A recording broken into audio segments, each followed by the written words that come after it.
குடமிளகால பஜ்ஜி செஞ்சு சாப்பிட்ருப்பீங்க. ஆனால் இந்த மாதிரி ஃபிங்கர் சிப்ஸ் மாதிரி செஞ்சு கொடுங்க. கண்டிப்பாக பசங்க விரும்பி சாப்பிடுவாங்க. வணக்கம், வாங்க எப்படி செய்யலான்றதை பார்க்கலாம்.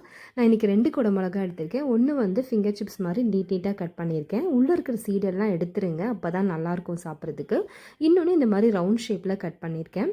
இப்போ இது ரெண்டுத்தையுமே வந்து கொஞ்சமாக கடலை மாவு வந்து மேலே போட்டுட்டு, அப்புறம் கொஞ்சம் வெறும் மிளகாத்தூள், கரம் மசாலா, அப்புறம் தேவையான அளவு உப்பு, இது எல்லாத்தையும் சேர்த்து நல்லா மிக்ஸ் பண்ணிக்கோங்க. பஜ்ஜிக்கு வந்து நம்ம தனியாக பேட்டர் வந்து ரெடி பண்ணி குடமிளகாவை முக்கி எடுப்போம்.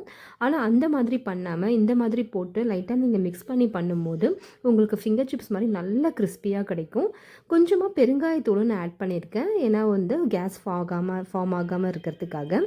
அதுக்கப்புறம் நல்லா சூடான எண்ணெயில் ரொம்பவே மாவு படாத மாதிரி நீங்கள் வந்து மேலட்டாக இருந்தால் போதும், போட்டு நீங்கள் சூடாக நல்லா கிறிஸ்பியாகிற வரைக்கும் நீங்கள் வந்து எண்ணெயில் போட்டு எடுத்திங்கன்னா செம்ம சூப்பராக இருக்கும். சாப்பிடும் போதே வந்து அவ்வளோ கிறிஸ்பினஸ் இருக்கும். இந்த குடமிளகாவோட ஃப்ளேவர் வந்து ரொம்ப ரொம்ப நல்லாயிருக்கும். குழந்தைங்க கண்டிப்பாக விரும்பி சாப்பிடுவாங்க. இந்த மாதிரி நீங்கள் ஒரு வாட்டி ட்ரை பண்ணி பாருங்கள். கூட வந்து சாஸு இல்லை வேறு ஏதாவது சட்னி மாதிரி வச்சு கூட நீங்கள் கொடுக்கலாம். கண்டிப்பாக நல்லாயிருக்கும். ட்ரை பண்ணி பார்த்துட்டு எப்படி இருக்குதுன்னு சொல்லி எனக்கு கமெண்ட்ஸை